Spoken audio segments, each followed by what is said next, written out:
49ers Brandon Aiyuk made a recent appearance where he did an interview with the show The Pivot. You can't afford a Lamborghini, you can't have one.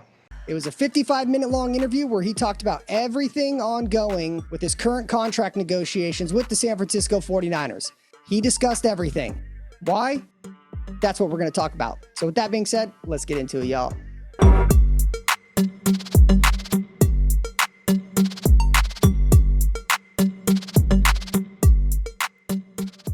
Yo, what's up, everybody? It's your boy, Ryan Tigey, back in action. Summertime, not a whole lot to talk about, but one of the few things coming out of the NFL that has definitely been the loudest is Brandon Aiyuk and his ongoing contract negotiations.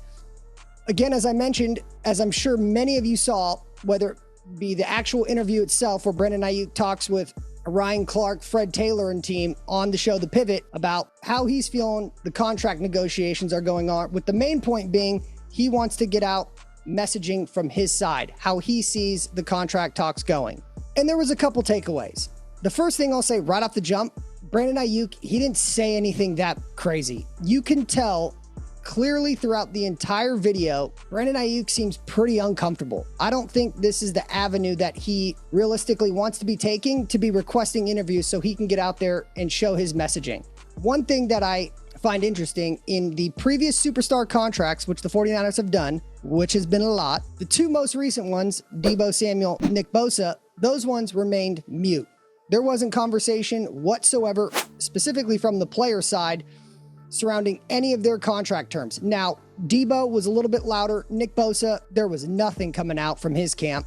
But Deebo Samuel, the whole trade rumor discussion, he never fully came out and admitted it that he wanted to trade, but a trade request was reported, so we'll take that for what it is. But nonetheless, outside of that, Deebo Samuel, you didn't hear much coming out from his side specifically. So two players that got massive contract extensions just within the past 2 years, they were relatively quiet. Brandon Aiyuk, he is taking a different approach. He is doing his best to get the messaging out there, because I think he is realistically the most antsy out of the last couple of players that the 49ers have signed to get a long-term deal.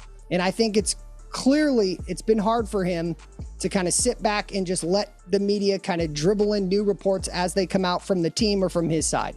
And I could be wrong in reading this, but again, it is so obvious he is not comfortable. Throughout the entire interview, he said a lot of things and then backtracked with what he was saying and saying the complete opposite. So in that regard, it was a little confusing at times about what he's really trying to get his message across as. And again, this is a different approach. He saw two other players that got long-term deals done. I think he is more antsy than those two to get a deal done. I think Deebo and Bosa, they understood, or maybe were assured behind the scenes, hey, we're going to get a deal done. But what's interesting to me is Brandon Aiyuk, he openly talks about how they were close to doing a deal shortly after the Super Bowl. He mentioned that he got a suit ready. He was getting all prepped and prepared like he was going to go sign a contract with the 49ers. So what happened? Well, that was also addressed. Other players got signed. Most notably, Justin Jefferson, Amon-Ra St. Brown, A.J. Brown. Those players signed big-time contracts, which pushed the market up for what receivers are getting as fair market value. But I think the biggest one that is providing the hiccup or the delay with this contract is Amon-Ra St. Brown signing. Brandon Aiyuk, the rumors I consistently hear over the internet from legit insiders are Brandon Aiyuk wants a deal that ups Amon-Ra St. Brown. Well, if you haven't seen my last video, go check that out, because I dive into the Amon-Ra St. Brown contract and how the numbers are a little bit fudged, or they're made up when teams just put a whole bunch of money on the back end of a contract to inflate the average per year that a player is making. But nonetheless, clearly the 49ers probably haven't gotten to that number that Amon-Ra St. Brown is at. And so I think that is really the one Brandon Aiyuk is looking to as just a comparable player. But that's the deal that I think is holding it up, where the 49ers, we know, came in $26 million. But then, of course, Amon-Ra St. Brown, his contract is higher than that. And Brandon Aiyuk, he wants to beat out Amon-Ra St. Brown. And I think that is truly the one person he sees he's better than and wants the contract to reflect that. So that's a few interesting things that I took away from it. I also think what's interesting with this kind of different approach is Brandon Aiyuk is trying to get a deal done quicker than what the 49ers have done ever since the John Lynch, Kyle Shanahan era. Nick Bosa signed his contract last year in August, I think it was, right at the beginning of August. Deebo Samuel, his contract was not in this lull period of the offseason. It was training camp timeframe when contracts get signed. That's what the 49ers have literally done throughout their entire time. John Lynch and Kyle Shanahan have been running the ship. So Brandon Aiyuk, I think something that has clearly been a point of stress for him is he just wants a deal done. TMZ caught up with him at the airport just a couple days later after that interview was released on The Pivot. And he again reiterates he wants to be a 49er. And on a side note, one of the things that drives me the most absolutely through the roof is that the way the national media is handling it and reporting it is they're acting like Brandon Aiyuk's not on a team. That's not true. The 49ers in this case have all the leverage. He's going into his 5th year, making $14 million. But again, they have come out and said a dozen different times they want Brandon Aiyuk and they want him to be on the team for the long term. I just think Brandon Aiyuk is super antsy, which that also leads me to my next point. This contract is super stressful for him. They always say, as in a business, the NFL is a business, don't take it personal. Well, these guys that are in their 20s, which they all are for the most part, it's hard for you not to take it personal. I couldn't sit here and say I wouldn't take that personal too. I 100% would. But when you've seen other players who you're good boys with, players you can talk to, guys that have gone through this before, which there's a lot on this roster that has, a deal will get done. It's just the 49ers have a very specific timeline. And with Brandon Aiyuk calling his own meeting to talk with the team, and that kind of being a big pivotal point for him if he's going to, make some more drastic moves or whatever the case is, this has been a lot harder for him than I think it initially was. And I think a lot of that, again, has to do with him saying a deal was almost done, but since other players got signed, his number's gone up. So I think when you're super close to getting something, you don't get it, and then you see other people around you getting it, it can be tough to deal with, especially when almost all this is publicized. Some by him doing, but because the NFL has such strong demand from its fans, like myself, people want to know what's going on, so they inquire about it and they dig to look for things. And then, of course, Brandon Aiyuk has only accelerated that by making so many public appearances and talking about it and tweeting cryptic shit and posting on IG. That TikTok video, Brandon Aiyuk has not necessarily helped himself in this situation to try to hurry up and get a deal done, especially when he leans into the cryptic kind of approach that he's taking. For instance, him driving into the facility the other day and him wearing a Pittsburgh Steelers hat. He knows what he's doing. The TMZ reporter even asked him about that, and here's what he had to say. The world wants to know, okay? The Steelers hat threw everybody off. What's the feeling? What's the vibe? Where are you at? I don't know. I'm just vibing, man. I'm just hanging out. I wonder. I just gotta know. TMZ? Yes, the TMZ Sports. What up, dog? Hey, well, I gotta know, man. You want to be in the Niners uniform next year? Sure. See, I knew it, man. Sure. So can you tell the fans that are all wigging out, making up all these things, having all these theories, what was like the meaning when you were rocking the hats? What hat? The Steelers hat. I wasn't wearing a Steelers hat, was I? Yeah, everyone on the internet, look that shit up right now. The whole internet's like, he's wearing the Steelers hat into Levi Stadium. Pittsburgh Pirates? Pittsburgh Pirates. Pirates just hit me up on IG. They're like, we see you wearing a Pittsburgh Pirates hat. We're going to send you some gear. So I said, all right. Ah, so there's no Pittsburgh connection. It's not like that. Everyone can rest easy. Yeah, everybody can rest easy. I love it, man. And on our side, everybody rest easy. Hey, listen, man. I want to see you bring California. Even though I'm a Rams fan, I want to see you guys next year. You're more suited to bring a title to California, man. Sure, okay. Sure. But look. Any message to the fans? Stay tuned. Stay tuned, man. Stay tuned. Hey, well, you deserve that big paycheck. Yes, sir. Appreciate that. So regardless of how you feel about Brandon Aiyuk's approach, the 49ers have made some other moves that, again, they play into this as well. It is without question Brandon Aiyuk has been affected by seeing other players on the team get signed. Specifically, Christian McCaffrey. Christian McCaffrey was under contract just like Brandon Aiyuk is, but what did the 49ers do? They redid his contract to give him more money. I absolutely love that. But again, when you're sitting there as Brandon Aiyuk, it's like, yo, what about me? So I think a lot of factors are coming into this. I think Brandon Aiyuk has only made it a little bit harder for himself versus how the other guys handled it in the past, because I don't think there's a question of if a deal is going to get done.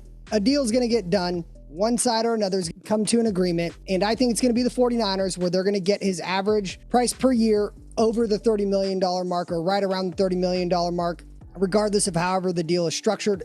I think that's what it's going to ultimately end with. But it's going to be, again, not during this time, but leading up to training camp, potentially into training camp, because that's when the 49ers do their deals. So I think it's safe to say that this has definitely been the loudest contract drama negotiation situation since the John Lynch and Kyle Shanahan era has taken over. Brandon Aiyuk, his playbook is to get out there, whether it's him posting shit himself or requesting media interviews. That has been his approach. Seems like he's not going to stop doing that. And so ultimately, with all the media attention, especially when there's not really shit else going on in the NFL, except Brandon Aiyuk and his contract, is he going to get it done?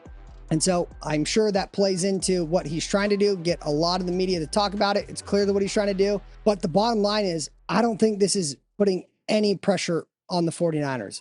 I don't think they really care, honestly. They have this guy under contract, point blank, stop. They want to get a deal with him done. They've made that public.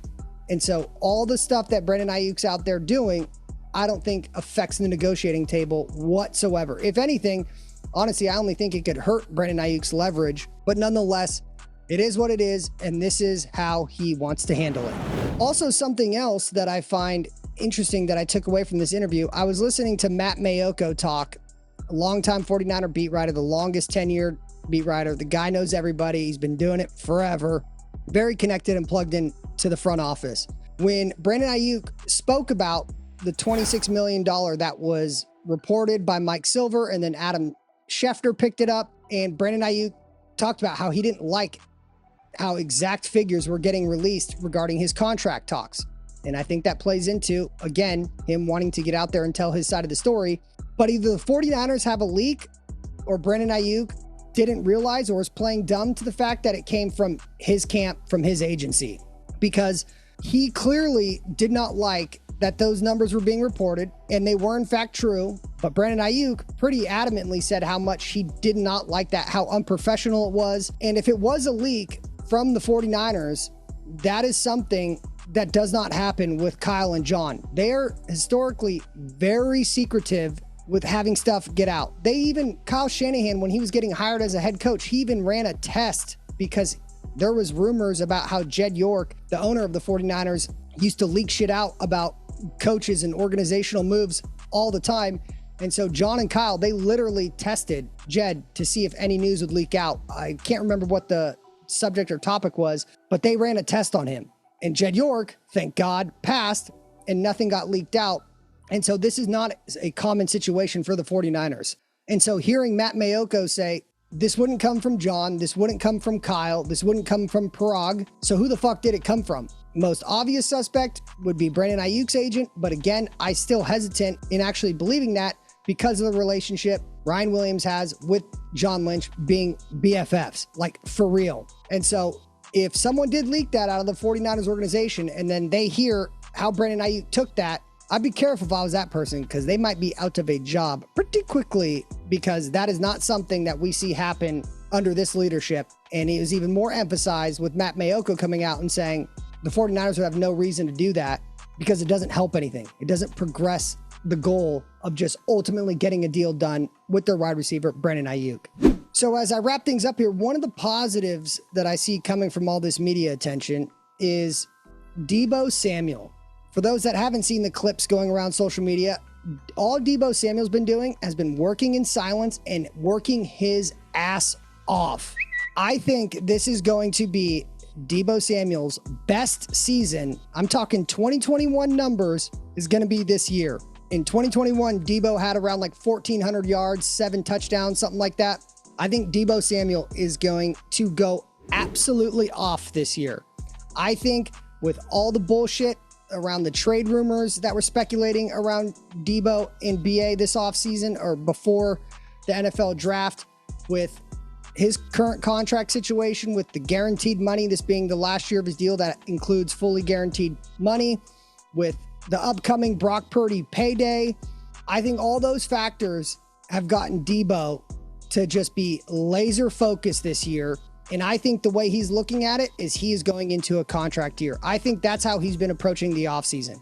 And I cannot wait for that dude to fucking ball, because I've seen a lot of 49ers fan kind of get off Deebo. When the draft, all the rumors were coming up from even people that cover the 49ers. A lot of the fans were saying, oh yeah, just trade Deebo, which I think is absolutely absurd and asinine. People forget how much Deebo means to this team. I've done other videos about that as well too, but everything I've been seeing come out of Deebo's camp, he is staying away from the drama, and all he's been doing is fucking grinding, and it has been showing, and I cannot wait for that. And then, as I must touch on, Christian McCaffrey and his longtime girlfriend Olivia got married in Rhode Island recently, and an absolute gem of a photo was captured. Kyle Shanahan in a suit with George Kittle and Kyle Juszczyk rocking a fucking stash. You tell me the way that photo looks, that is not a head coach that's ready to go on another run and win the fucking Super Bowl and get over the hump. Kyle Shanahan rocking the stash looks like a fucking boss. I love that moxie that he showed, because mustaches, they're very in right now. And I love that Kyle Shanahan's keeping up with the trends. My only hope is that he keeps that going through this upcoming season, because my God, that is a head coach of the 49ers ball club. And I absolutely love it. Can't say enough good things about it. All right, y'all. I'll be back as more news comes out. We're getting closer and closer to the regular season, but even closer to training camp quickly approaching. So until then, like, comment, subscribe. You know the deal. Hit me up. Peace.